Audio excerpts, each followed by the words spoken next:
aí, chegamos nos momentos do processo de investigação. Logo avisando que o nosso material está lá no nosso ambiente virtual de aprendizagem. Então, quais são os momentos, né? Vamos aqui recapitular. Entrevista inicial, que nós já sabemos como estruturar. Anamnese pedagógica, psicopedagógica, neuropsicopedagógica, do jeito que você queira montar. A observação comportamental, cognitivo, social, todo esse tipo de observação, né? Direta, indireta, aplicação de testes, instrumentos, aplicação também de jogos, de brincadeiras, para você saber se a criança tem a função do brincar, se não tem. Feedback envolvidos, família, escola e a própria criança, adolescente, adulto ou idoso. É muito importante ter o feedback também para a criança, porque a criança é a que é envolvida, a criança é a que vai ser desenvolvida. E a família também precisa desse feedback, porque a família precisa entender o processo, precisa saber o que está acontecendo e precisa saber quais as evoluções que estão acontecendo, tá certo? Então, como eu costumo fazer? Sempre depois de um atendimento, eu sempre, nos 5 minutinhos finais, eu chamo quem trouxe a criança para o atendimento. Eu informo o que foi feito, o que é que foi desenvolvido, o que é preciso desenvolver e se tem alguma tarefinha de casa. Gente, lidamos com a área da educação.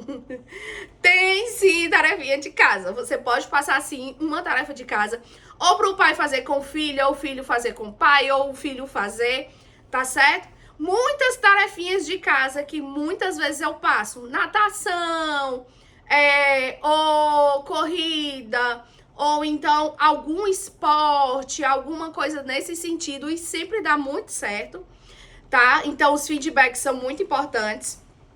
Entrevistas e observações complementares. Não precisa só ter aquela entrevista estruturada.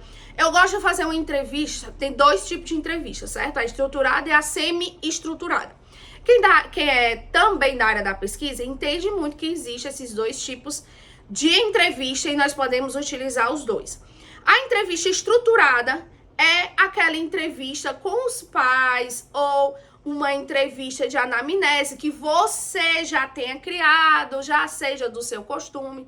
Mas, no final, eu sempre gosto de colocar uma parte de observação, que eu chamo de entrevista semi-estruturada. Por quê? Porque no final das observações, eu costumo perguntar, tem alguma coisa que você queira acrescentar que eu não perguntei? Algo importante que você queira falar que eu não acrescentei? Então, algo que você acha relevante acrescentar, que a criança faz ou deixa de fazer, ou algo do tipo, né?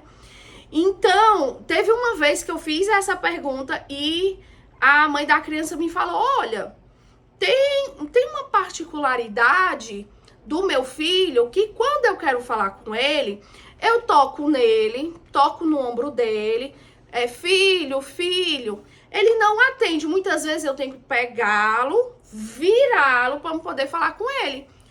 Olha, isso é relevante, eu vou anotar aqui e vou ver essa questão da atenção. Então, é importante sim uma entrevista semi-estruturada e sempre é importante essas observações no final, tá? Análise de documentos escolares. Eu sempre peço o boletim da criança, apesar do boletim muitas vezes não falar nada. Mas, por exemplo, aqui no município que eu moro, o boletim do 1º e 2º ano são relatórios. O boletim do infantil são relatórios já pela BNCC. E o relatório do 1º e 2º ano aqui no município são relatórios. Então, eu costumo pedir esses boletins, certo? O restante eu também costumo pedir, mas eu também visito a escola e converso com esses professores para saber o porquê daquelas notas, para mim conseguir trabalhar com essa criança, adolescente ou adulto, tá? Geralmente, o que vem mais para mim são crianças abaixo de 5 anos e adolescentes acima de 12 anos. Então, é o que vem mais para os atendimentos. Então, entre 8, 9 anos até 12 anos é o meu menor público, certo? Isso no meu caso aqui de atendimento, tá? Eu atendo 2 idosos também, atendo também adultos, certo? Para lidar com rotinas de estudos, certo? No caso, esses adultos são autistas, foram diagnosticados já na vida adulta e têm dificuldade em seguir rotinas de estudo, então meu atendimento é nesse sentido, tá? Síntese e diagnóstico que você já fez, tá? Síntese pode ser a síntese pedagógica, pode ser a síntese pode ser um relatório que você já tenha feito, certo? O diagnóstico da criança pode ser um diagnóstico de um relatório que você fez, de um possível diagnóstico. O diagnóstico pode ser realmente o que o médico trouxe para você, o que outros profissionais trouxeram para você. E aí você integra todos os dados, certo? Então, você integrando todos esses dados, você consegue realmente ter esse processo de intervenção geral, certo? O processo de intervenção não é só esse início, relatório, teste, entrevista, não. O processo de investigação é todo esse processo. Agora, o processo de intervenção é depois que tudo isso acontece. Então, depois que tudo isso acontece, é que você terá dados para o processo de intervenção. O que é que você vai fazer nas intervenções? Quais são os instrumentos que você vai utilizar nas intervenções?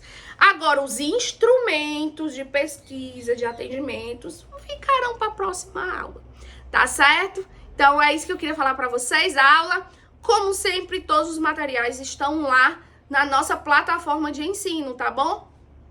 Beijo, tchau para vocês.